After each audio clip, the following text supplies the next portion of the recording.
Hola, muy buenas noches, compañeros. Espero se encuentren muy bien el día de hoy.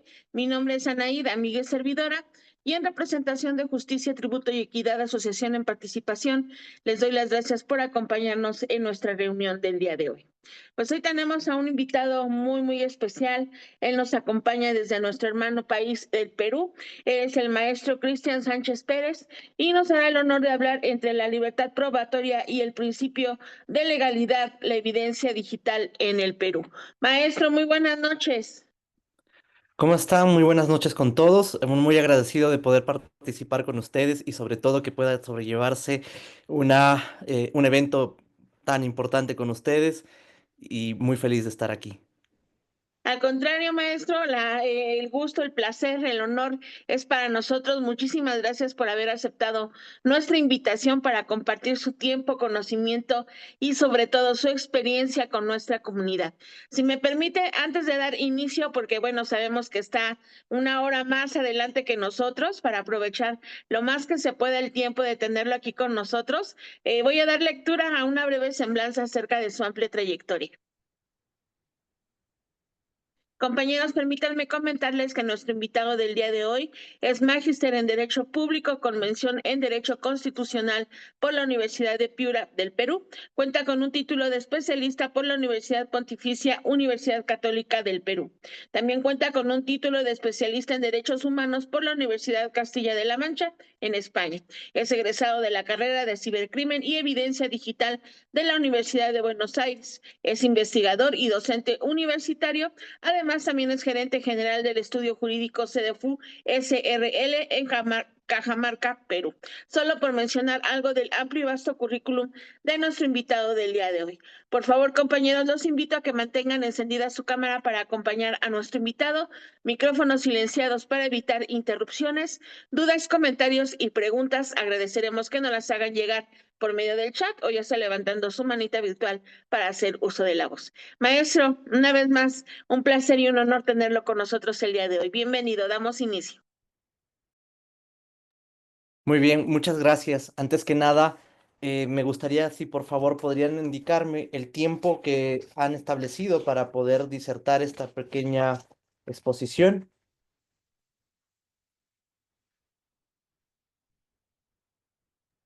El tiempo que usted requiera, maestro, sin problema.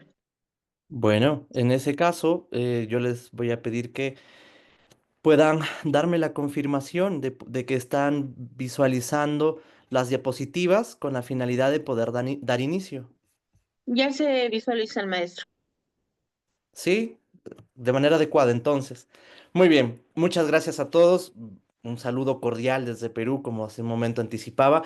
Y hoy vamos a hablar sobre un tema que seguramente ustedes lo tienen a la orden del día. ¿Quién a la actualidad no ha utilizado evidencia digital? Tal vez de manera consciente, probablemente, o tal vez no. Muchos de nuestros dispositivos tecnológicos requieren de soportes virtuales, requieren de perenización en diversos dispositivos informáticos. Antes utilizábamos disquetes, actualmente utilizamos pendrives, entre otros. Muchas de estas cuestiones revisten una suerte de exigencia, no solamente en su fiabilidad, sino también revisten una exigencia de generación de dogmática y de técnica para poder comprender, sobre todo como abogados litigantes oferentes de la prueba, la forma, modo y sobre todo circunstancias de contexto de generación de prueba científica, de prueba o evidencia digital que requiere dos cuestiones que hoy vamos a conversar de manera eh, prolija. La primera es la de poder determinar de qué forma y modo es que el principio de legalidad constriñe o restringe la libertad probatoria para poder generar prueba, muchas de ellas no necesariamente reguladas como en algunos países la evidencia digital, en algunas de sus formas. Vamos a detallar al respecto más adelante. Mi nombre es Cristian Sánchez. Ustedes entonces van a poder revisar cada uno de las acreditaciones en el ORCID que ustedes evidencian en pantalla y a su vez, de manera ordenada, podemos seguir conversando sobre la ponencia. ¿Cuál es la metodología? Mi día a día. ¿Cómo es que nosotros nos aproximamos a la evidencia digital de manera consciente o inconsciente? ¿Cómo entendemos la libertad probatoria y el principio de legalidad como dos fuerzas que se atraen y a la misma vez se repelen con la finalidad de poder evidenciar o en su defecto concretizar un hecho para poder ser considerado como fiable, como veraz, como plausible de acreditar un hecho. Evidencia digital, ¿cuál es esa noción? Un ejemplo y a la vez vamos a dar una aproximación de cómo es que se da esta tratativa en nuestro ordenamiento jurídico peruano, sin perjuicio de trasladar alguna regla al ordenamiento jurídico mexicano, si así se creyera conveniente, dando alguna conclusión al respecto. Bien, ¿cuál es el día a día digital?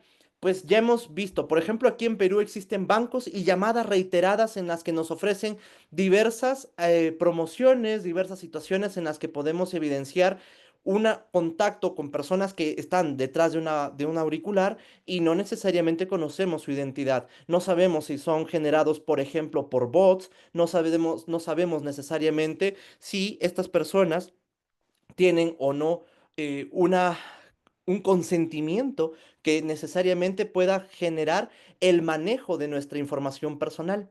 Sin embargo, recibimos esas llamadas. Aquí no le ha pasado que, por ejemplo, llaman, como actualmente ocurre, con este famoso número de celular desde Estados Unidos y empiezan a generarles, por ejemplo, el requerimiento de cierta información o en su defecto le generan ciertos mensajes para que puedan ustedes, de alguna manera, a través de un aplicativo, por ejemplo WhatsApp, insertar códigos de verificación con la finalidad de que ustedes puedan supuestamente evitar que se cierre una cuenta. Ejemplos hay muchísimos más. La evidencia digital está al día entonces. Yo les cuento que en mi experiencia del día a día me pasó que un famoso banco, el banco más importante de nuestro país, por ejemplo, me llamaba consecutivamente y dejaba mensajes en mi casilla de teléfono con la finalidad de que yo pueda de alguna manera insertar información codificada para efectos de poder dotar de información personal para habilitar el uso de mi cuenta bancaria. Y eso me pasó a mí. Y aquí están los mensajes, diversos mensajes de voz, todos registrados formalmente, de números que aparentan necesariamente una forma de codificar la ingeniería social, es decir, el arte del engaño con la finalidad de que las personas que como yo utilizan los medios digitales a efectos de poder determinar la interrelación virtual. Esta ingeniería social es algo que por cada día va absorbiendo muchísimo de nuestro tiempo y definitivamente cualquiera puede ser víctima. Hay muchísimos otros ejemplos más.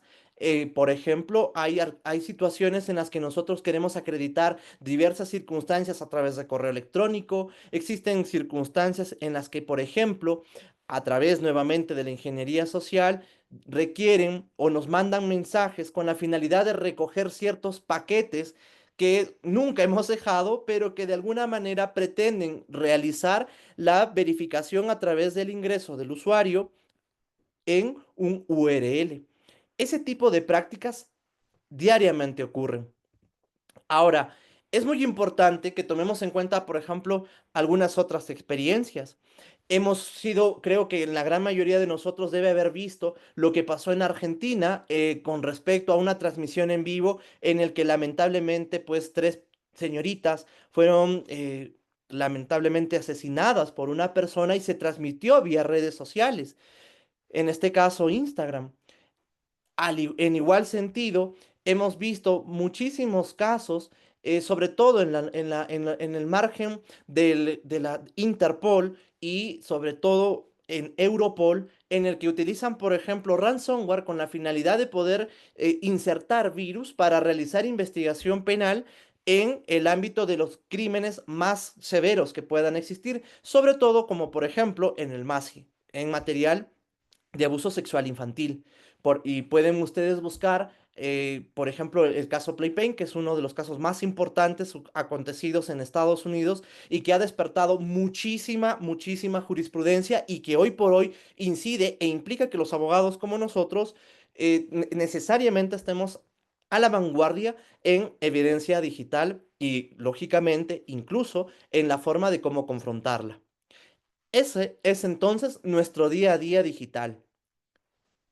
Ahora, eh, Cuando nosotros tenemos esa aproximación con la realidad, realmente estamos pensando en cuestiones como trazabilidad, volatilidad, verificabilidad. ¿Es- ¿Estamos pensando en algo como eso? Muchos en realidad no lo hacemos. Mente es a la idea de poder verificar si o no trazabilidad entre la cuenta de origen a la cual yo voy a depositar un Bitcoin y no necesariamente eso me preocupa, porque recordemos que cuando nosotros, por ejemplo, navegamos a través de la dark web o en la deep web, en su defecto, de alguna manera la idea es verificar que no existe una trazabilidad e impedir la identificación de la persona que utilice ese tipo de monedas. Entonces, ¿realmente pensamos en la trazabilidad, en conseguir cuál es el origen, el destino y subsecuente cadena del dinero, por ejemplo? O en su defecto, ¿de dónde provino un mensaje originalmente de WhatsApp? Eso es algo en lo que hay que preguntarnos. Volatilidad. ¿Realmente nos preguntamos en las cuestiones de, oigan, ¿acaso ustedes no han sido, por ejemplo, partícipes de alguna conversación en los que se manda un mensaje de una sola vista o de esos que se eliminan automáticamente por Instagram? Y que ustedes en el concepto de, bueno, ya se borró, nunca más voy a saber sobre esto. ¿Será 100% acertada esa afirmación? Verificabilidad. Nosotros estamos pensando, por ejemplo, en si es que existe o no una mismidad respecto del usuario que pensamos ha editado o ha realizado un mensaje de WhatsApp, de Messenger o de otra red social. Mucho peor todavía ocurre con Signal o con Telegram. Hemos pensado en la verificabilidad que puede existir respecto del origen de ese mensaje. Esas son cuestiones que definitivamente pretendemos de alguna manera poner a la palestra para poder identificar los problemas de la evidencia digital. Ahora, es importante dar cuenta entonces qué es lo que de alguna forma constituye la evidencia digital.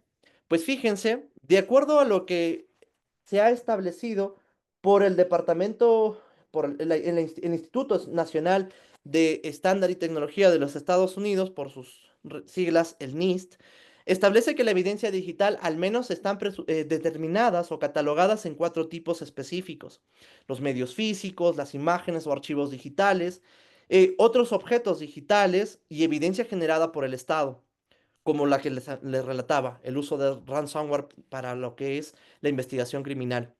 Sin embargo, ahora empezamos a reflexionar. ¿Es adecuado pensar que los soportes informáticos de alguna manera puedan generar una interrelación entre los hechos que acontecen en nuestra realidad, tanto fáctica o material? Y lo que nos debe preocupar entonces es de qué manera existe una correspondencia entre ese hecho y la circunstancia virtual.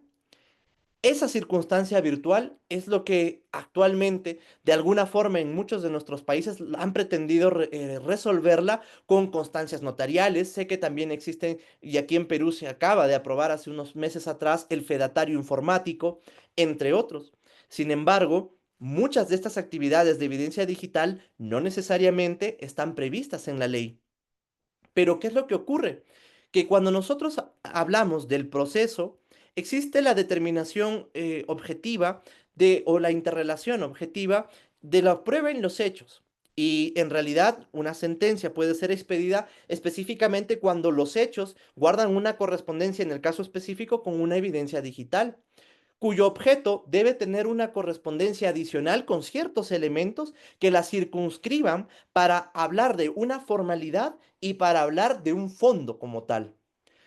Existen muchas cuestiones entonces que deben debatirse y que aquí la vamos a ir incorporando. Eh, ¿Cuál es entonces el criterio de racionalidad del objeto de prueba? ¿Se puede admitir cualquier medio de prueba siempre y cuando acredite un hecho? Obviamente enfocado siempre a la evidencia digital. De alguna forma, entonces, como correspondencia o como correlato de esta restricción o de la permisión, se genera pues una regla que definitivamente está regulada en todos nuestros países. La posibilidad de la libertad probatoria. Mientras no se vulnere un derecho fundamental, definitivamente es admisible en el margen de un proceso una prueba que tenga interrelación con un hecho que nosotros consideramos controvertido en un proceso, en este caso penal, y que lógicamente es extensible dicha regla a los otros ámbitos. Ahora, sin embargo, dentro del proceso penal, y aquí viene nuestra disertación entonces, y el objeto de nuestra ponencia, específicamente cuando hablamos del principio de legalidad, recordarán ustedes que el derecho penal, al tener una suerte de garantías para la configuración de la evidencia, definitivamente lo que exige es que al menos la prueba esté debidamente regulada, que al menos la prueba tenga o no adolezca de la vejación o vulneración de las garantías constitucionales. Sin embargo, ¿cuáles son esas garantías constitucionales para una determinada evidencia digital? Por ejemplo, muchos de las situaciones problemáticas acontecen como en el caso del perfilamiento, que es muchas veces parangonado con el OSINT, que lo vamos a ver más adelante, o en su defecto, el seguimiento ilegal respecto del ciberpatrullaje, ¿no? Que incluso muchos indican que se trataría de una situación bastante vulneratoria del derecho fundamental a la privacidad, por cuanto, de acuerdo a la jurisprudencia estadounidense, los seres humanos tenemos garantizado el derecho al entorno digital. De alguna manera tenemos esa privacidad de poder realizar ciertas actuaciones sin que ello implique una anticipación, una prospección de lo que nosotros realizamos. De ahí entonces que muchas de las formas y modos que nosotros podamos concebir para acreditar cierto hecho desde el punto de la evidencia digital podrá no necesariamente ser constitucional. La cuestión fundamental entonces ahí es determinar en qué medida la libertad probatoria implica una justificación para que el principio de legalidad no se vea afectado y guarde un equilibrio. Esto es entonces, como hipótesis de respuesta anticipada, la generación, o perdón, la evitación de un derecho, de la vulneración de un derecho fundamental, en este caso, como ya les iba relatando, a la privacidad, por ejemplo, ¿no? Entonces, si hay una afectación severa a la expectativa razonable de la privacidad, definitivamente existirá una prueba que pueda ser catalogada de ilícita. Ahora bien, ¿en qué medida y bajo qué circunstancias nosotros podemos hablar de las garantías constitucionales cuando se trata de evidencia digital?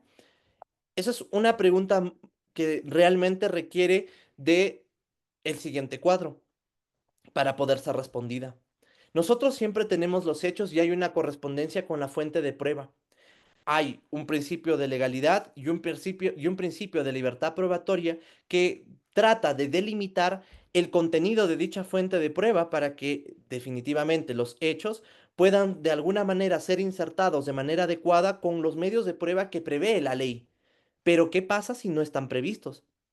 Por ejemplo, ¿qué pasaría si por ahí un fiscal dentro de la investigación a usanza del artículo 588 de la Ley de Enjuiciamiento Criminal español, pretendería, sin que esté regulado ni en México ni en Perú, la posibilidad del uso de un ransomware con la finalidad de realizar una investigación por un delito grave? Es decir, en términos sencillos, insertar un virus con la finalidad de infectar todas las redes sociales, todas las computadoras y toda fuente digital o todo sistema que sea utilizado por el objetivo. ¿Será constitucionalmente viable?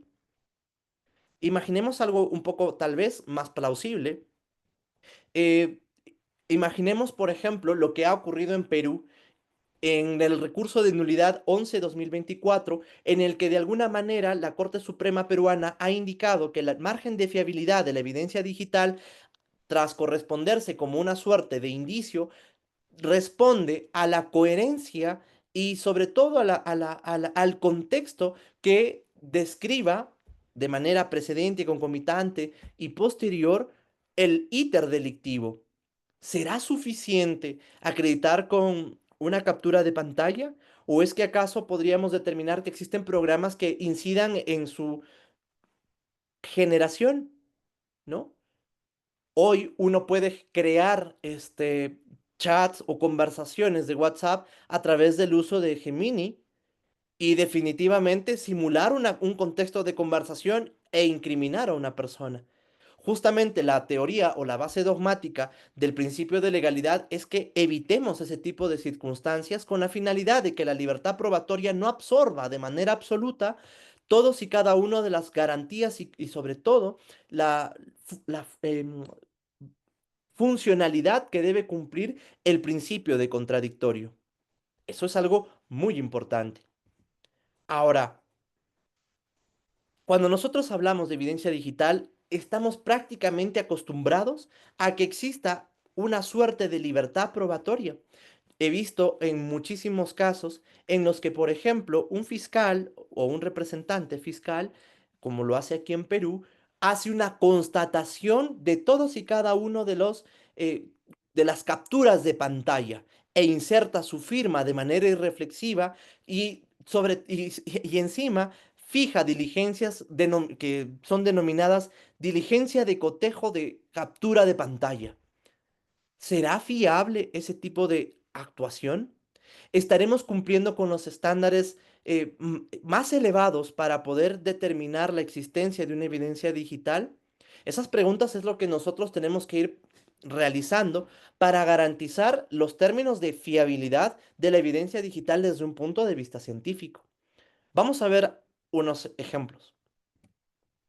Aquí en Perú, ya la estadística ha determinado que, y creo que eso es una asunción que podemos realizar no solamente en Perú, sino y sobre todo en gran parte de Latinoamérica y en otros países, que pospandemia ha generado un incremento sustancial respecto de la generación de ciberdelitos o de delitos informáticos o de cibercrímenes, como en algunos otros ordenamientos lo determinan. Definitivamente, cuando nosotros tenemos una generación dogmática desde el punto de vista penal, estamos generando entonces que existe una dogmática del delito o del ciberdelito. Y como correspondencia, definitivamente como consecuencia lógica, existirá también evidencia digital que permita de alguna manera garantizarlo o falsearlo, o en su defecto confirmar las hipótesis acusatorias o en su defecto negar las hipótesis incriminatorias. Es decir, el conocimiento y generación de evidencia digital exige de manera clara y concreta, sobre todo por esta nueva dogmática del ciberdelito, empezar a conocer y manejar la evidencia digital. ¿Cuál es la tratativa actual?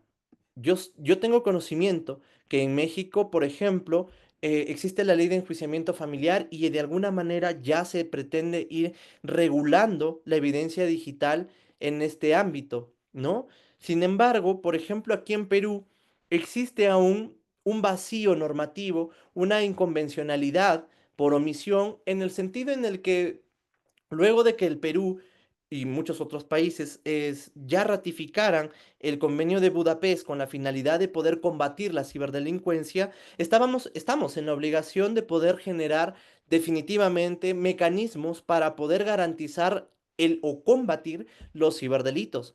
Sin embargo, aquí en Perú no tenemos una regulación específica para las variantes de la evidencia digital existentes en nuestro país y esta situación se traslada a muchos otros países. De ahí entonces que la confrontación, preliminarmente hablando, requiere entonces que tomemos en cuenta que el estadio actual es el de la dogmática de la libertad probatoria, hasta dónde puede generar una constricción de las garantías previstas con el principio de legalidad por cuanto, como ya hacíamos referencia, muchos de las tipologías de evidencia digital no se encuentran reguladas. Ahora, la evidencia digital es una información que se encuentra archivada en un dispositivo tecnológico en el que se propala a través de un medio muy importante, el ciberespacio. Por eso hay una propaganda que por ahí dice, el nuevo conflicto actual se encuentra en el ciberespacio. ¿Por qué? Porque en el ciberespacio acontecen la gran mayoría de circunstancias jurídicas de las personas actualmente. que tiene lógicamente consecuencias en diversos ámbitos, no solo jurídicos penales, constitucionales, sino también civiles, entre otros, incluso de responsabilidad administrativa sancionadora y otras más. ¿A quién no le pasó? Y he visto muchos casos, no sé específicamente si ustedes hayan podido evidenciar que en algunos momentos, por ejemplo, aquí en Perú, hubo un abogado que mientras se encontraba en una audiencia, pues lamentablemente fue captado con la cámara que él tenía prendida, realizando actos de naturaleza sexual mientras se realizaba la audiencia. Entonces, definitivamente, el ámbito de la generación de la dogmática del ciberdelito tiene que ser concebida con una correspondencia real y cierta y definitivamente material con lo que acontece en nuestro medio no tecnológico. Esa implicancia genera que la evidencia digital sea concebida a partir de este momento no como aquella y únicamente generada a través de redes, sino que en estricto puede ser generada incluso en nuestra realidad material. Y eso es muy importante, porque ejemplos sobran. Uno de ellos, por ejemplo, es el agente informático virtual, en el que definitivamente aquí en Perú no está regulado, en Argentina sí, pero que requiere de una autorización judicial y entre otras garantías mínimas, y que definitivamente pues generan que existan ciertas actuaciones de la realidad que involucran o implican que en el ámbito virtual generen prueba o generen evidencia. El abogado litigante entonces hasta aquí dará cuenta que para poder confrontar la evidencia digital se requiere de el cuestionamiento o en su defecto de la restricción del principio de libertad probatoria y confrontarlo con el principio de legalidad. Eso es algo muy importante. Ahora, existen técnicas muy importantes que nosotros podemos asimilar como como un mecanismo para poder realizar evidencia digital. Hoy yo me voy a centrar en algo que estoy seguro muchos de nosotros hemos realizado de manera consciente o inconsciente. Por ejemplo, ¿a quién no le pasó que en algún momento dijo, ah, miren, va a haber una exposición de un tal Cristian? Y empezó a auscultar las redes y dijo, ah, mira, este chico tiene un libro escrito, este chico ha realizado estos estudios y ha empezado a realizar una búsqueda, no necesariamente como de inteligencia, pero sí realizando una recopilación de información para saber con quién estamos conversando. Cuando nosotros le damos una suerte ya de uso tecnificado, y definitivamente podríamos incluso citar eh, el uso de algún sistema informático, eh, podemos determinar de que esa práctica o esa usanza tan común es denominado por la evidencia digital como OSINT, que existen muchísimas tipologías de OSINT, pero hoy me voy a centrar en la genérica, en la que nosotros, a través de la determinación de una persona que lógicamente esté revestida de autoridad jurisdiccional o en su defecto que haya sido autorizado a nivel fiscal mínimamente, lo que realiza esta persona es pues una recopilación, un análisis de datos de fuentes abiertas y disponibles públicamente para producir información que pueda ser utilizada en un proceso. Y eso es algo muy importante. Por ejemplo, no hace mucho llegó un caso al estudio en el que me decían, mira, me están extorsionando con este número de celular. Nosotros lo que hicimos fue incorporar ese número de celular a través de sistemas de fuentes abiertas con la finalidad de dar seguimiento de, por ejemplo, con ese número de teléfono, con qué certificación o con qué interrelación existe para los correos electrónicos, para, por ejemplo, búsqueda con el DNI, acá el Documento Nacional de Identidad, a través de un mecanismo regulado, un organismo regulador como CIPTEL, y empezamos a hacer búsqueda de fuentes abiertas, de manera completamente legal y constitucional. Esa búsqueda de fuentes abiertas, cuando traspasa un margen de inteligencia con la finalidad de poder sistematizar, ¿no? La planificación de una determinada fuente para obtener datos, procesarlos y analizarlos y obtener un reporte, se llama o se denomina OSINT. Y es una evidencia digital que actualmente está tomando muchísima importancia, consciente o inconscientemente. Y vamos a dar un ejemplo para determinar por ahí alguna situación. ¿Cuál es respecto de este OSINT lo que podemos verificar en los informes que se expiden?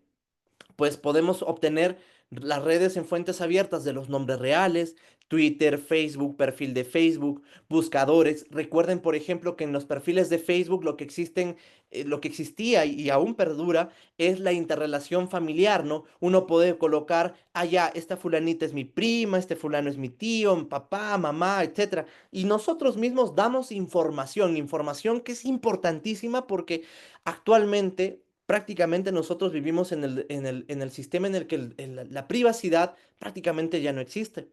Y toda esta información es muy importante porque respecto de las fotografías, respecto de la información de geolocalización, referenciación, entre otros, pueden sacarse datos objetivos respecto de ese OSINT. Por ejemplo, imaginemos que ustedes colgaron una foto en red, en fuente abierta y de alguna manera un investigador lo que realiza es extraer los datos EXIF para poder determinar qué tipo de obturador, qué tipo qué geolocalización tiene dicha foto, entre otros. Y en todo caso, poder realizar una verificación, por ejemplo, por imágenes o búsqueda por imágenes de alguna circunstancia muy específica que permite identificarlos y rastrear o rastrearlos a cada uno de nosotros. Eso es algo que está pasando actualmente y que no necesariamente estamos nosotros en la posibilidad de cuestionarlo o de, especialmente de generar algún tipo de contrarrespuesta, ¿no?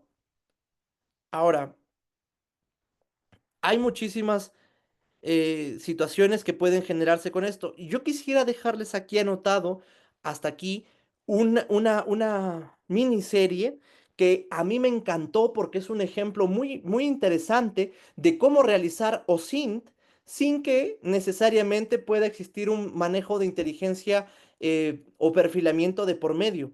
La serie de Netflix se llama No te metas con los gatos, un asesino en Internet. Se trataba de un muchacho que colgaba videos en el que, o lógicamente, no se veía su rostro, pero colgaba videos asesinando a los gatos, ¿no? Y lo hacía una, otra y otra, y había mucha gente, sobre todo los amantes de los animales, que empezaron a quejarse de esto y empezaron a verificar todos y cada uno de los elementos conformantes de los videos para poder identificarlo. Mucho tiempo después les indicaría yo, sin realizar mucho spoiler, que lograron su objetivo de forma muy, pero muy eficaz y es una serie que definitivamente la recomiendo para que entiendan un poco de por qué es importante este tipo de generación de evidencia. Lógicamente, este es un tipo de generación de evidencia que sirve para probar un hecho y para poder identificar, entre otros. ¿Eh? Lo que se hace usualmente es clasificar las fuentes porque no se busca entremezclar información que pueda provenir, por ejemplo, de Facebook, de las fotos, Instagram, entre otros. Podríamos encontrar muchísima información en el rastro que nosotros hemos dejado en algún momento. Por ejemplo, ¿no? Quien en algún momento no generó una cuenta de Hi-Fi con la finalidad de poder ser insertado en las redes sociales hace mucho tiempo atrás, o Metroflog, que me parece que es la red social que en México en su momento tuvo muchísima perdurabilidad, ¿no? Entonces, esa información aún persiste en las redes y puede ser rastreada. Los correos electrónicos que se generaron para ese tipo de situaciones, entre otros. Es más, mucho de este OSINT es practicado por el FBI norteamericano y ha servido para poder identificar y dar de baja a muchísimas páginas web, sobre todo de la dark web en la que se ofertan o se generaron ofertas para la comercialización de material ilícito. Tienen el caso de Alphabet, por ejemplo, que ustedes pueden buscarlo y definitivamente encontrar que por un correo electrónico, en un foro, en un comentario, atraparon al administrador de dicha cuenta. Y es una historia muy interesante. Entonces, definitivamente los SIN es una práctica que la libertad probatoria la está permitiendo de manera absolutamente rápida, de manera absolutamente eficaz y entre otros, y permite clasificar los datos que nosotros voluntariamente hemos colgado. Por ejemplo, en YouTube. Si ustedes buscan en YouTube, nosotros lo que hemos hecho es llenar mucha información en la que hemos puesto nuestro correo electrónico, nuestro número de teléfono celular, hemos realizado la verificación del correo electrónico que a su vez nos deriva a ciudades específicas, nos deriva a direcciones específicas, a teléfonos celulares, quien a su vez el teléfono celular nos deriva ya a la identificación por nombre, apellido y demás de los usuarios, y esto a su misma vez nos lleva a los documentos nacionales de identidad y lógicamente a una larga cadena de identificación y prácticamente una ausencia muy peligrosa de la privacidad. ¿Por qué es importante tomar en cuenta? Fíjense que algo que ocurrió aquí en nuestro país, en Perú, y bueno, no estoy seguro si ha ocurrido en México también, en algún momento hablaban de que se dictó una primera sentencia por apología del terrorismo en redes sociales. Se hizo la verificación y de alguna manera lo que se dio cuenta fue de la existencia de que una persona asusaba a realizar apología al terrorismo a través de esta conducta pública en fuente abierta y demás. ¿Cómo realizaron la perenización, la preservación de la evidencia digital de Facebook? ¿Cómo realizaron la identidad de todos y cada uno de los cánones que requiere la exigencia de la evidencia digital? Nunca fue debatido.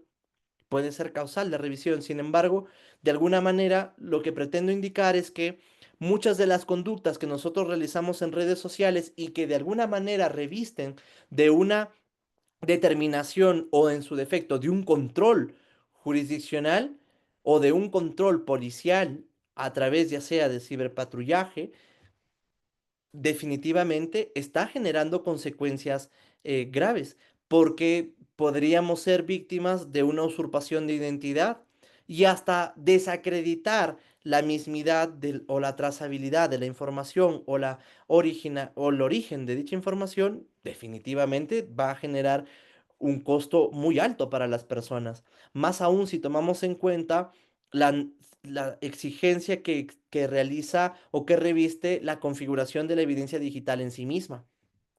Entonces, eh, hasta aquí, con este pequeño ejemplo, lo que pretendo realizar es indicar que no todos los parámetros de la evidencia digital pueden ser plausibles de convalidación a nivel judicial. Hay un caso muy interesante en Argentina en el que, por ejemplo, se ordenó a través de la investigación fiscal al expresidente con la finalidad de poder determinar una investigación, una mega investigación para verificar todos los comentarios que se realizaban en fuentes abiertas de Twitter y demás. Y la policía lo que termina haciendo es generar un perfilamiento político para efectos de que pueda ser de alguna manera, para que pueda generarse una evidencia que justifique una investigación. Fíjense que el juez de investigación preparatoria en ese caso rechaza rechaza esta actividad de OSINT en la medida en que determina un perfilamiento y una afectación grave al derecho fundamental a la privacidad, porque lógicamente el histórico anterior a lo que nosotros podamos haber opinado, generado, política, jurídica y entre otros es cambiante en el tiempo. Incluso podríamos hablar de la determinación del derecho al olvido porque es una circunstancia que no necesariamente nos describe en nuestra realidad actual. Ya hemos visto casos de derecho al olvido, ¿no? Entonces, definitivamente es un derecho muy nuevo que ya ha revestido pronunciamientos en Perú, en muchos otros países y que definitivamente requiere de atención. Hablamos entonces de un entorno digital seguro, podrían generar una evidencia que tenga como finalidad un perfilamiento personal para efectos de poder imputarnos en base a nuestra historia pasada y que no necesariamente nos representa el hoy para poder generar una imputación actual, ¿no? Eso es algo que nosotros tenemos que ir pensando y reflexionando. El OSINT, por ejemplo, no se encuentra regulado, no tenemos un pronunciamiento judicial actual. hasta donde yo he logrado verificar en algunos otros países, no, tampoco está regulado, no se ha determinado como una evidencia digital propiamente dicha. Entonces, eh, sin embargo, lo que sí existe es una asiduidad de la práctica de las personas que, como ya les relataba, buscamos información, la sistematizamos incluso, y eso nos sirve para generar de alguna manera una investigación. Entonces, lo que debemos preguntarnos es, una autoridad policial, quien tiene todo el estatus y toda la posibilidad de generar una investigación con peritos, con tecnología, etcétera, ¿podrá necesitar un límite o deberá necesitar un límite para este tipo de evidencia? Es lo que hay que preguntarnos. ¿Debe generarse un límite, por ejemplo, para la incorporación de capturas de pantalla? ¿Debe generarse un límite para la incorporación de la investigación a través de un virus digital? Muchísimas son las preguntas y pocas las respuestas. Pocas las respuestas. El margen de razonabilidad que debe existir con respecto a lo que es la libertad probatoria, el principio de legalidad y el fin constitucionalmente protegido, que es en estricto el interés público, la seguridad pública, garantizar la investigación, infinitas cosas que en los ordenamientos jurídicos se han incorporado como parámetros o fines constitucionales de la razonabilidad o proporcionalidad, revisten o exigen en su defecto de una naturaleza de idoneidad, necesidad y proporcionalidad en sentido estricto. Se requerirá entonces de ese tipo de análisis para verificar si es que efectivamente existe o no la posibilidad de que esta nueva dogmática de la evidencia digital es constitucional y no afecta las garantías, y específicamente no afecta la confrontación de dicha evidencia. Hasta aquí entonces, como segundo parámetro, el abogado litigante estará en la posibilidad de darse cuenta que se está generando una regla que, para poder confrontar una determinada evidencia digital, habrá que verificar la solidez de la libertad probatoria, que no atente con un derecho fundamental, y, de ser el caso, para poder determinarlo, hacer un análisis de proporcionalidad. Yo me puse a buscar información y encontré esta información, por ejemplo, en redes abiertas, ¿no? Hablaban muchas cosas como las que ven aquí, fotos con armas de fuego, no me garantiza que lo sean tal. Sin embargo, aquí viene la otra cara de la moneda. ¿Es posible, constitucionalmente habilitado, que se realice un ciberpatrullaje que pueda incidir en la represión de este tipo de conductas? Es posible. De alguna manera, yo quiero contarles algo que pasó aquí en nuestro país, por ejemplo, y voy a reproducir este pequeño video. Y aquellos que creen que sacar a un comunista del poder es sencillo, están completamente equivocados, ¿no? Fácil fue sacar a PPK, fácil fue sacar a Vizcarra, pero a un comunista, no, hombre, hay que echarle, hay que meterle un lanzallamas, hay que arrastrar el cadáver, porque no hay forma, no hay forma. Jamás dejan el poder por las buenas, jamás. Ahí. Y la cuestión fundamental es, ¿y hasta dónde? ¿Y hasta dónde puede existir primero una justificación para iniciar este tipo de actividad como evidencia digital de los SINT? Y, en su defecto, ¿de qué manera podemos omitir otro tipo de consecuencias? Dense cuenta que con una situación de OSINT, aquí yo les presenté una apología al terrorismo como una condena en Perú. Sin embargo, cuando se trata de ese tipo de comentarios en los que asusan la indisposición incluso contra un presidente de la República, de alguna manera, pues no pasó nada. Entonces, la idea aquí es verificar y que nosotros empecemos a reflexionar cuál es la justificación que existe respecto de este tipo de evidencia digital específica. Y aquellos que Perdón. ¿Cuáles las conclusiones? Fíjense que, de alguna forma, cuando nosotros hablamos de evidencia digital, definitivamente los abogados, sobre todo los que nos dedicamos a la litigación, lo que tenemos que pensar ahora mismo es que debemos buscar las razones para poder confrontar de manera adecuada todo tipo de evidencia digital.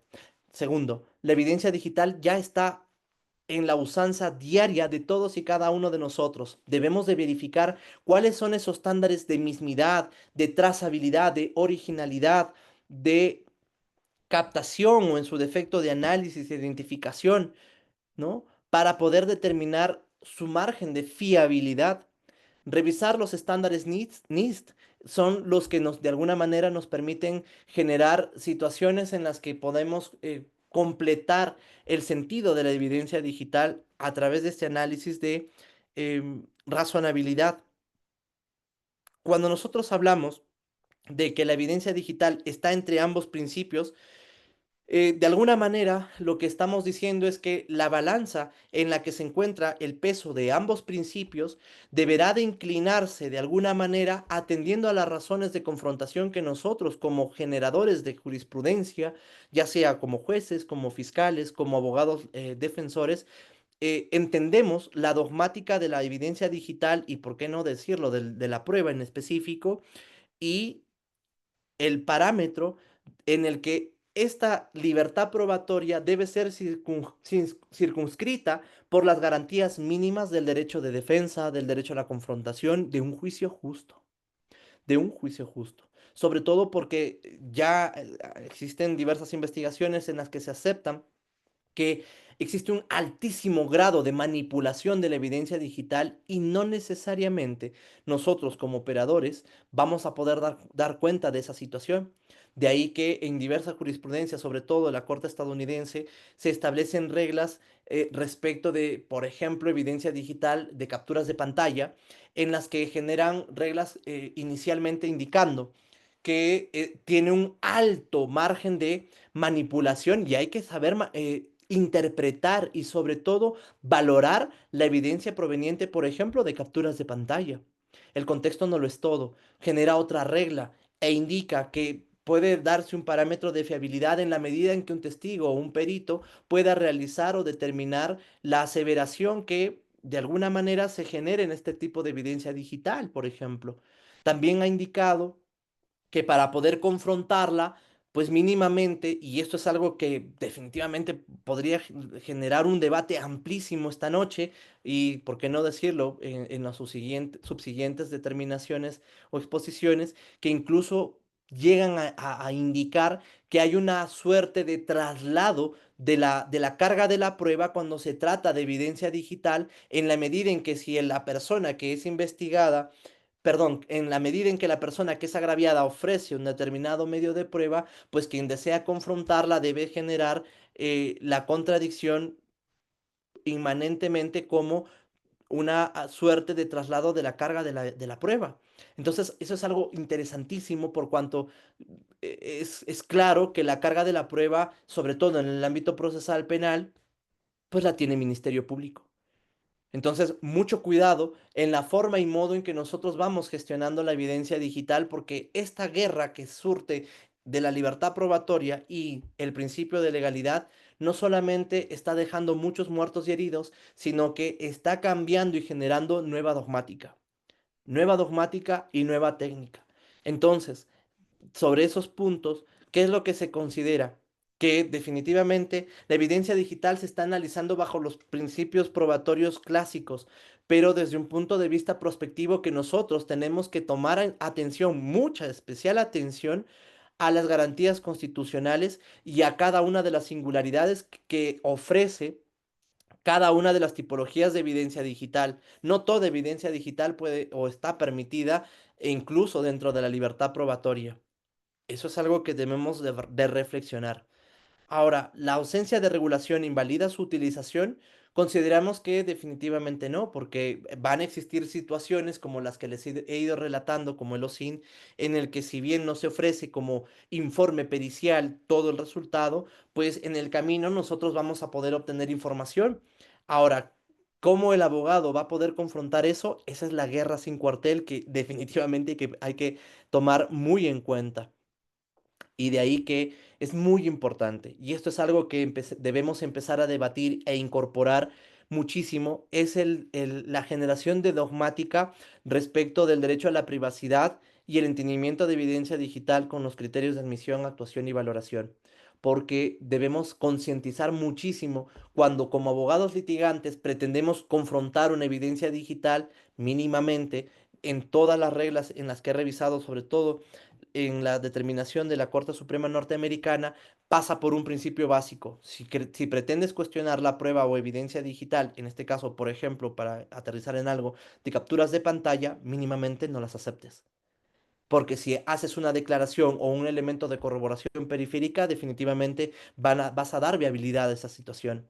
Entonces, el uso de la evidencia digital requiere muchísima técnica de parte del abogado, ya no solamente para determinar que la dogmática que se está generando pueda afectarnos mucho, sino que como estrategia y técnica permita de alguna manera también fortificar el cuestionamiento que de manera dogmática hoy pretendemos realizar, que es específicamente que si no necesaria, que la evidencia digital no toda puede pasar sin un filtro de control de constitucionalidad y sin un filtro de control del principio de legalidad, que es precisamente el principio que hace sopesar la balanza de los hechos.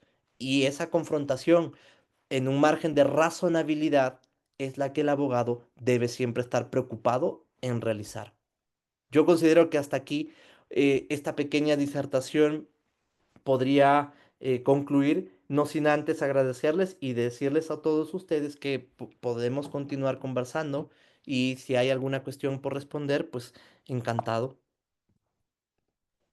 Muchas gracias, maestro. Compañeros, es momento de formular sus preguntas.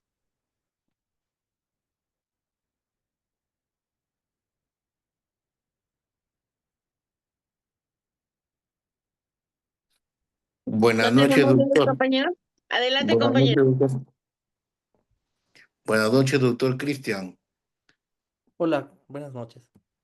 ¿Cómo está? Felicitarlo por esta brillante exposición sobre un tema muy de gran connotación actual sobre la evidencia digital.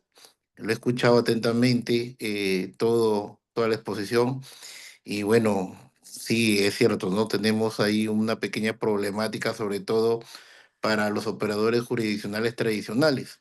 Estaba escuchando que desde su perspectiva, si bien es cierto, esta libertad probatoria vinculada al principio de legalidad sobre la prueba digital, de cierta forma a efectos de que no vulneren garantías constitucionales, cómo se podría valorar dentro de un proceso penal, ¿no? Ahí, no sé, a tipo de comentario, no como pregunta, sino más sobre su opinión.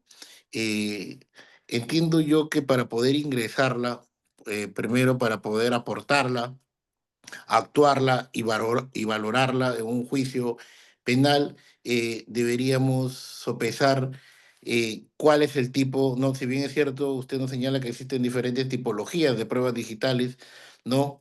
Pero ¿cómo podríamos nosotros encaminar esta prueba? ¿Tendría que necesariamente ingresarse un perito experto en información digital para que se pueda actuar esta prueba o como órgano de prueba, como fuente de prueba para ser debidamente actuada en un juicio oral? ¿Cómo es que se podría garantizar el derecho de defensa al momento de la aportación de la prueba también, ¿no? ¿Cuál sería la participación de la defensa al momento que el Ministerio Público desea ingresar? Lo que estaba señalando, inclusive, ¿no? Que podría ingresar algún virus para tener cierta información, o inclusive de los OSI, ¿no? Que genera ya de por sí la fabricación de determinada información digital. Con respecto a un punto controvertido, entiendo ya analizará, perdón, con respecto a un caso en concreto, ¿no? Pero ¿cómo podríamos nosotros ya en un juicio real, ¿no? Porque tenemos en cuenta que ya estamos, no podemos negar que ya actualmente, inclusive usted ha señalado pronunciamientos de la Corte Suprema, porque ya es una problemática que necesitamos un pronunciamiento urgente, ¿no?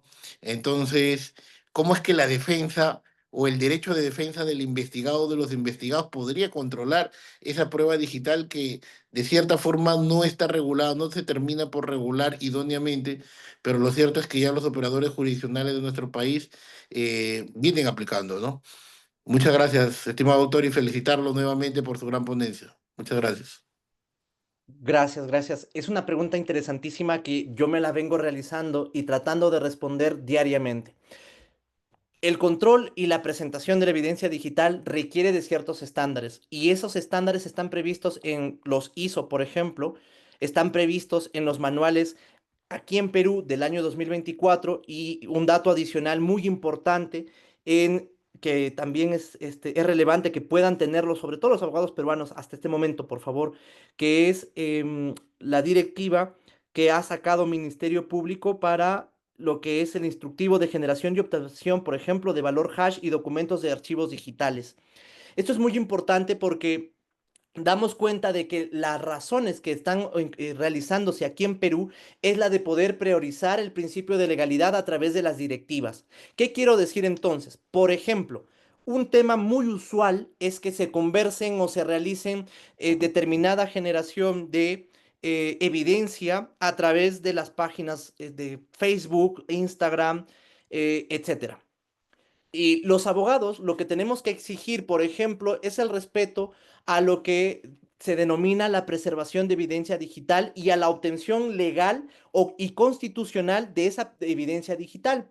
La obtención de la evidencia digital en el ámbito de redes, por ejemplo, se hace a través de lo que se denomina la preservación. ¿Y qué requiere esto? Primero, que exista un pedido, ya sea a nivel del abogado, para que se realice la preservación de evidencia digital al representante fiscal, quien a su vez tomará el escrito y podrá realizar una disposición en el que se determine la autorización preliminar de la preservación de evidencia digital en fuente abierta, que en este caso es WhatsApp, y se dirigirá de acuerdo a la guía de obtención de la información internacional, perdón, de acuerdo a la guía de requerimiento de información de proveedor internacional, con la finalidad de que a través de un enlace específico pueda preservar los datos de creación de esa cuenta incriminada, por ejemplo.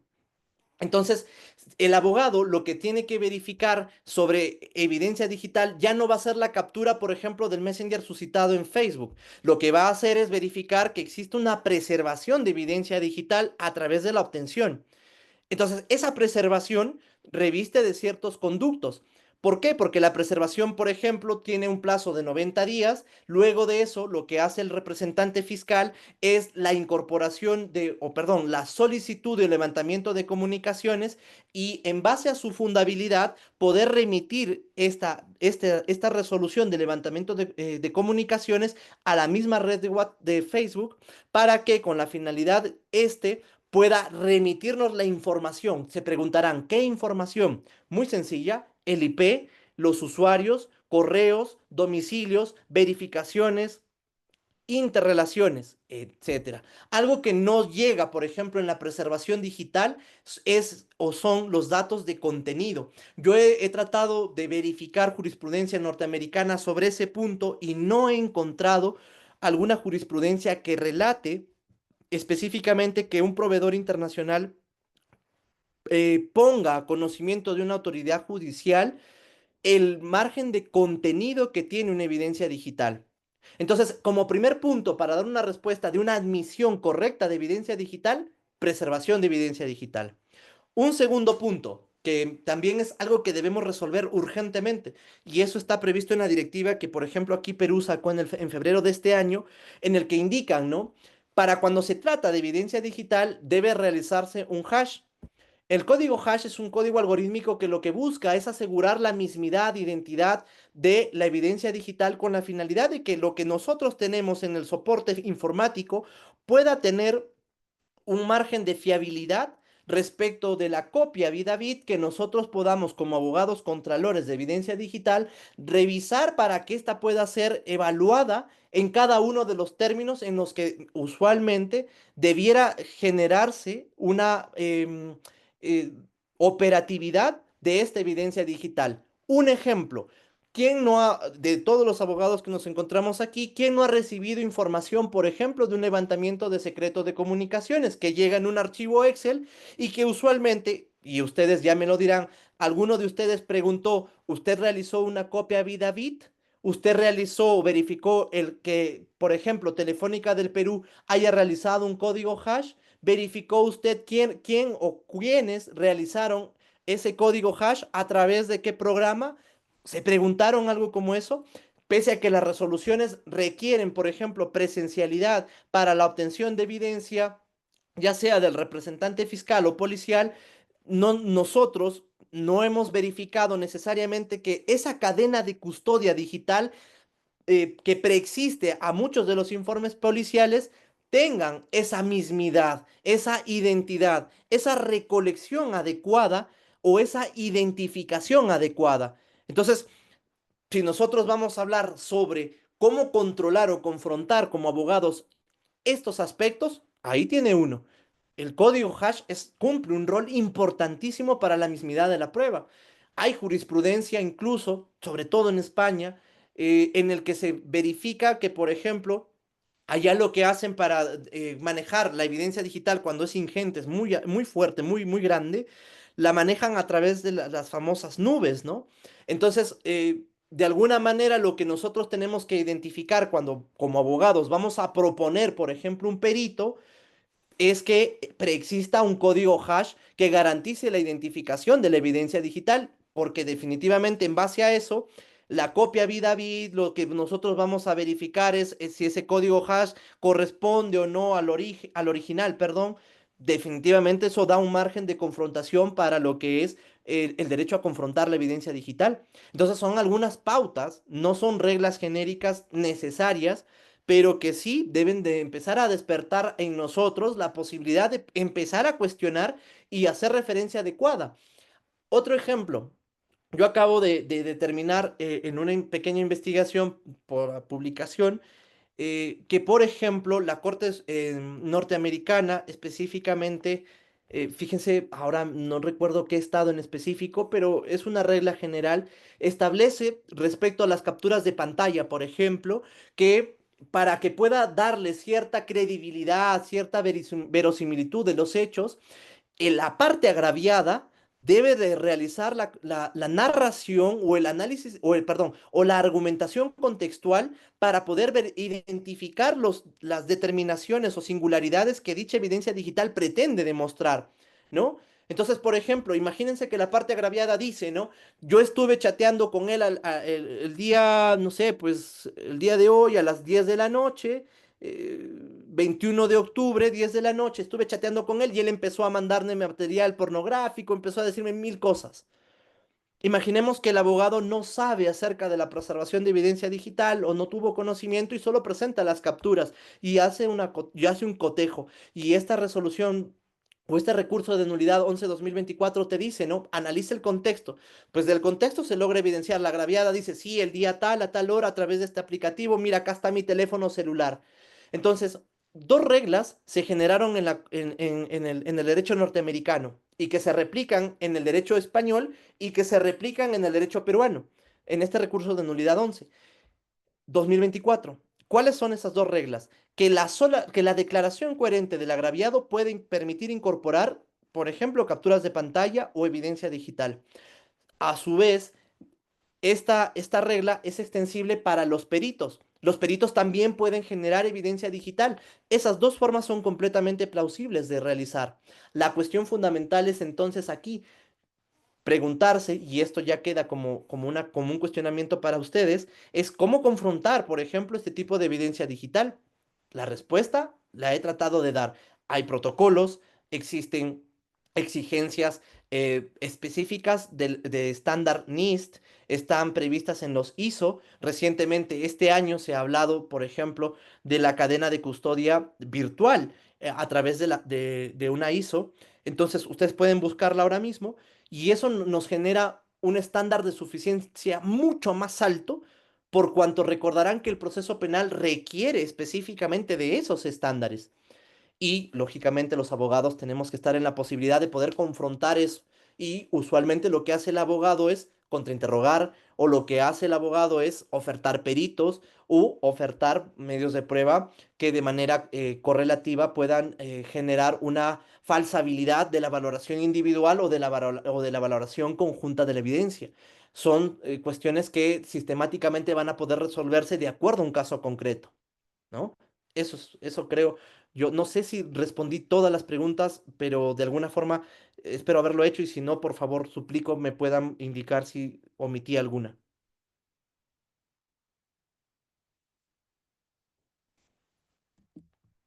Claro que sí, maestro. Adelante, Freddy Alexa. Sí, buenas noches.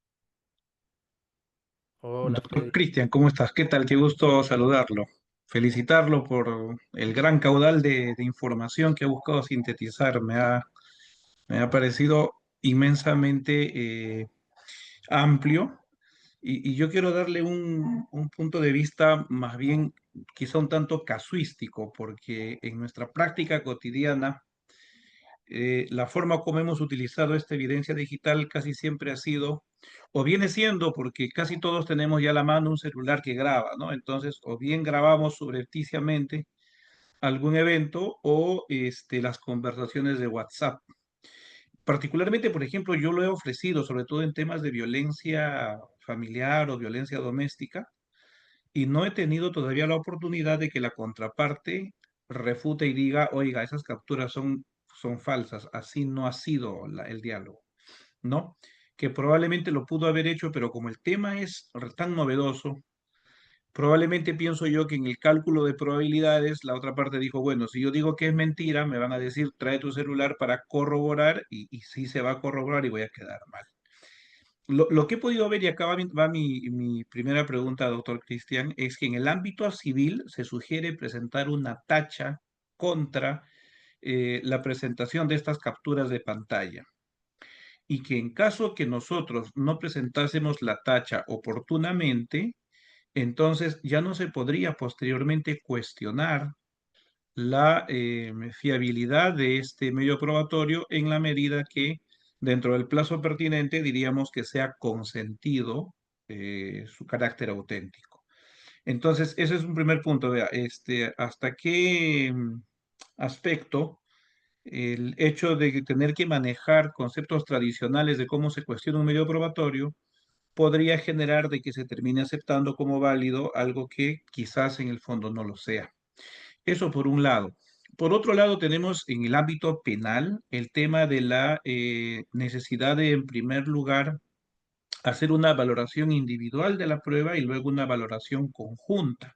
Y entonces justamente revisaba la difusión que se ha hecho acá en nuestro medio en Perú de un recurso de nulidad 11-2024, donde se señala que se presenta dentro de un proceso penal unas capturas de pantalla de WhatsApp y no hay la presentación de la fuente original, que es el celular, no hay cadena de custodia, no hay ningún elemento de seguridad.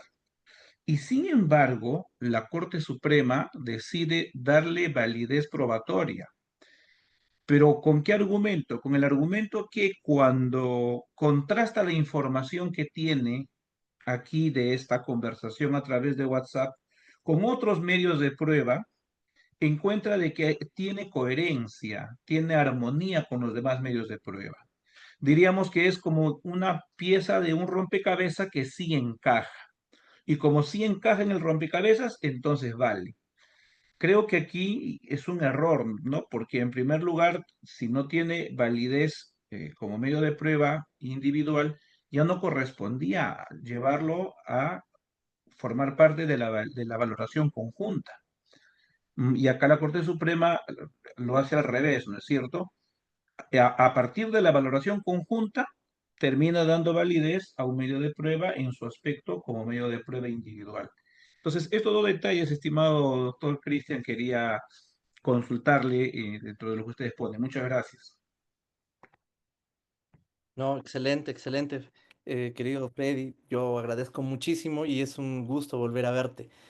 Y bueno, comentarte sobre el primer aspecto. La primera regla respecto de la cuestionabilidad, la Corte Suprema, perdón, el derecho norteamericano específicamente ha determinado como regla que si pretendes impugnar o cuestionar o confrontar una evidencia, en este caso capturas de pantalla, definitivamente debes dar cuenta de la situación en la que, primero, no vas a aceptar o no debes aceptar y debes realizar una conducta adecuada, idónea y necesaria para determinar a través de qué mecanismo debes cuestionar. Lógicamente, en el derecho civil existe la tacha. Sin embargo, cuando nosotros hablamos de la tacha y vamos a verificar hasta dónde ha regulado nuestro ordenamiento jurídico la evidencia digital, capturas de pantalla, nosotros daremos cuenta de que cuando no se sigue la cadena de custodia digital, en ninguna parte de los manuales reviste como consecuencia de su infracción la nulidad. Entonces, ahí me parece que hay una contradicción muy fuerte porque me interesa que entendamos de que en base a cuál de los dos principios lo hacemos. ¿Por la falsedad del documento? ¿Será falso el documento? ¿O es porque adolecerá de alguno de los requisitos esenciales para para su em, configuración? Me pregunto eso porque en muchos de los ordenamientos jurídicos pues dicen, ¿no? Tienes que presentar una tacha porque esa es la conducta adecuada que permite cuestionar en el ámbito civil y no solo en el ámbito civil, podrías oponerte incluso en el ámbito penal, es más que lógico, por la ausencia de cuestiones como la evidencia, perdón, como la cadena de custodia, etcétera, etcétera. Entonces, me ha pasado que sí, efectivamente se realiza una presentación de capturas de pantalla, pero al no estar regulado y al no tener expresamente prevista la causal que exige bajo nulidad en la ley, pues lógicamente adolecería de un requisito de forma para ser tachado en el ámbito de lo que es de la falta de formalidad. Entonces, ahí para mí hay una contradicción intrínseca porque, oiga, si yo no respeto la cadena de custodia, pero a su vez el ordenamiento jurídico no me dice bajo sanción de nulidad, involucra entonces que la tacha debiera ser declarada improcedente, porque adolece de un requisito. Falsedad, ahora, en su forma y contenido. En su forma y contenido. Oiga, yo solo tengo las capturas de pantalla. Solo tengo eso. Es más, me he ido a un notario y le he dicho, notario, mira, acá están las capturas de pantalla, mira, aquí está el nombre, su número, etcétera. ¿Habrán protocolos notariales en Perú para poder certificar una captura de pantalla? Pues yo hasta donde tengo conocimiento no existen. Recientemente se reguló el fedatario informático y tengo conocimiento pues que se está realizando una suerte de eh, pugna de la competencia para poder certificar este tipo de actas notariales. En Argentina, por ejemplo, sí existen de alguna manera una aproximación de poder regular un poquito este tipo de circunstancias, ¿no? Por ejemplo, lo que se tiene que aprovechar para incorporar evidencia digital en el margen de capturas de pantalla que tengan que ver con el ofrecimiento del agraviado, es algo, se puede hacer una operación sencilla.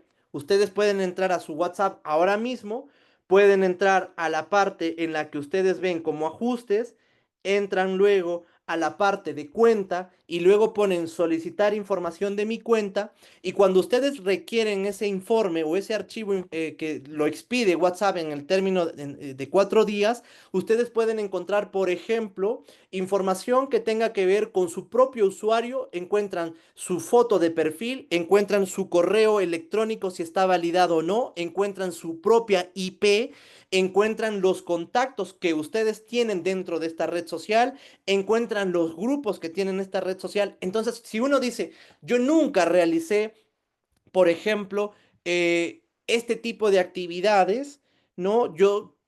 Esta captura de pantalla es 100% cierta, pero nunca hice una preservación, pues el abogado tendrá que ser lo suficientemente inteligente como para poder verificar que si es que ese chat, por ejemplo, fue con una persona registrada, a través de la solicitud de información de tu propia información de cuenta, puedes verificar si es que efectivamente está indiciariamente, es algo importante aclarar, está, por ejemplo, guardado en la aplicación, a qué grupos pertenece ese número guardado en la aplicación, qué IPs tiene, etcétera. Entonces, es muy importante que recordemos que el Tribunal Constitucional peruano ha dicho, ¿no? Que las capturas de pantalla son fuente de prueba en la medida en que constituyen indicios. Pero cuando nosotros hablamos de esa corroboración indiciaria, en este recurso de nulidad 11/2024, a mi modesto entender y lógicamente este tipo de situación, y ya pasando a la pregunta número 2, va a revestir una suerte de problemática gravísima, ¿no? ¿Por qué? Porque ya estamos restándole y dándole una confiabilidad prácticamente absoluta, un aura de incuestionabilidad a la evidencia digital, porque pasa por estándares científicos que muchas veces los abogados desconocemos o no estamos en la posibilidad de conocer porque la literatura sobre el manejo de evidencia digital, muchas de estas están en otros idiomas, ¿no? Entonces, hay una suerte de limitante para poder manejarla y claro, nuestra investigación debe ir por ese aspecto, en la medida en que el contexto sí es valorado desde las reglas norteamericanas, sí es valorado en la jurisprudencia española y lógicamente en nuestro país también. La cuestión fundamental entonces, y empalmando un poco la pregunta número uno y su respuesta, primero para que podamos determinar el margen contextual, pues lo que tienes que hacer si defiendes al imputado es jamás aceptes el contexto de ese chat. Si ella dice que charló contigo el 21 de octubre a las 10:13, tu primera situación es voy a cuestionar ese chat. La impugnación del chat va a sobrevenir sobre qué actividades realiza la persona. Imaginemos que nunca realizó una preservación. Ahí tienes una primera forma de cuestionar. Imaginemos que esa preservación sí se solicitó, pero hay un error en el código hash. Tienes una segunda forma de cuestionar. Imaginemos que esta evidencia de preservación solo se trabajó en el archivo informático original. Ahí tienes un cuestionamiento de fiabilidad en el aspecto específico de repetitividad, porque no vas a poder repetir ese parámetro. No vas a poder repetir ese manejo de la evidencia digital. Han trabajado sobre el original. ¿Qué garantiza que las razones de ciberseguridad, entre otras cosas, no hayan afectado el original? Nada, nada. Imaginemos que incorporas a un perito y el perito viene y dice, sí, las capturas le pertenecen, pero vamos a preguntarle al señor perito si verdaderamente le pertenecen o no. Preguntémosle cuestiones fundamentales. Oiga, a ver, ¿qué revisó usted? ¿Qué archivos?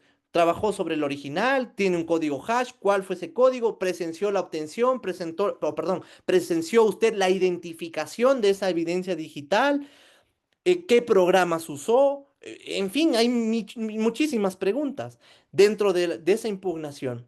Segundo, esos son razones de forma. Imaginemos a las razones de fondo, y ahí viene esta cuestión tan importante que usted cita, en la medida en que la valoración individual es primero razonablemente exigible para recién pasar a la valoración conjunta. Entonces, el primer parámetro de respuesta tiene como finalidad configurar esa valoración individual, porque la evidencia digital sí tiene que tener una auscultación muy fuerte sobre esa cadena de custodia, para que individualmente considerada pueda determinarse como fiable, porque si no lo es tal, pues definitivamente en la correspondencia periférica podría no ser tal. Entonces, ese contexto definitivamente tiene que ser cuestionado por el abogado.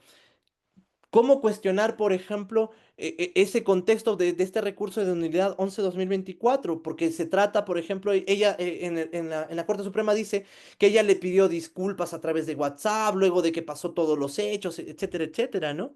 Entonces, por ejemplo, si ella me dice a mí como abogado, no, oye, yo jamás le pedí disculpas, no pasó nada de esto, pues en ese caso tendrías que hacer declarar a tu cliente y en su defecto hacer que aclare esas cosas. Podrías incorporar un perito y decir, oiga, sí, mira, lo que ocurre es que ha existido parámetros de incorrección en la preservación de evidencia digital, no se corresponde la mismidad, no han verificado el código de identificación único de WhatsApp, por ejemplo, entre otras muchísimas cosas adicionales, ¿no?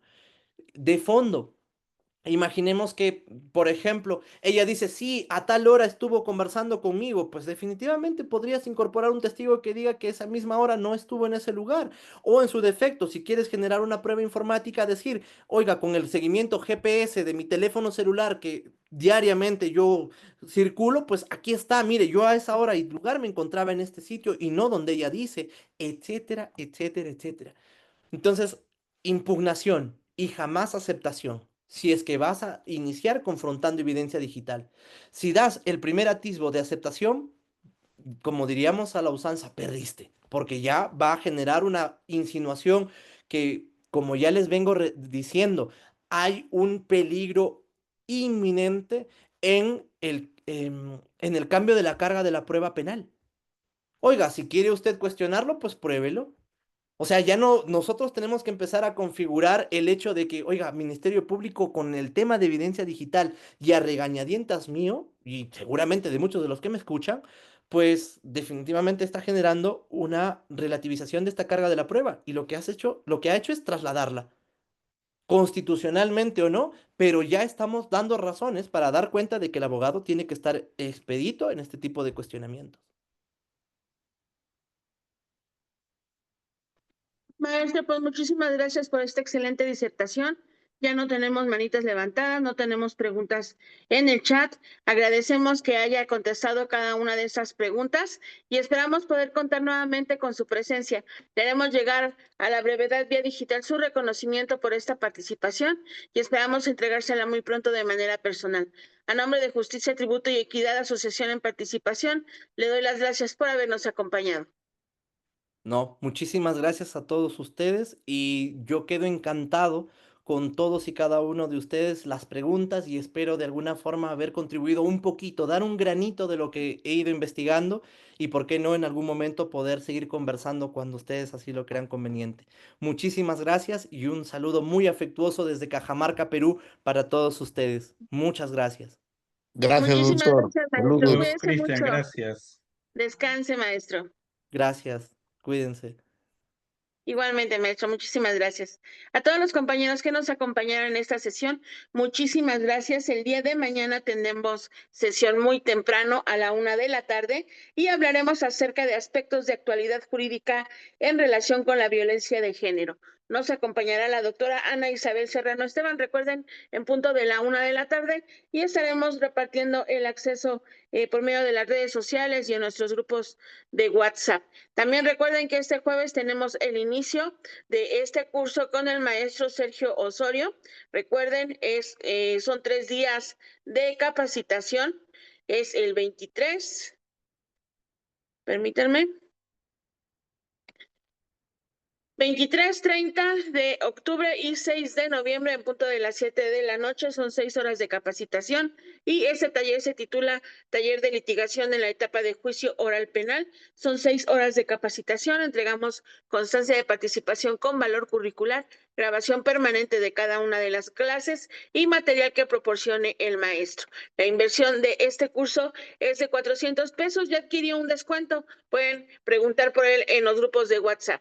Pues por mi parte es todo. Les agradezco muchísimo que nos hayan acompañado el día de hoy. Nos vemos el día de mañana en punto de la 1 de la tarde. Cuídense mucho. Descansen.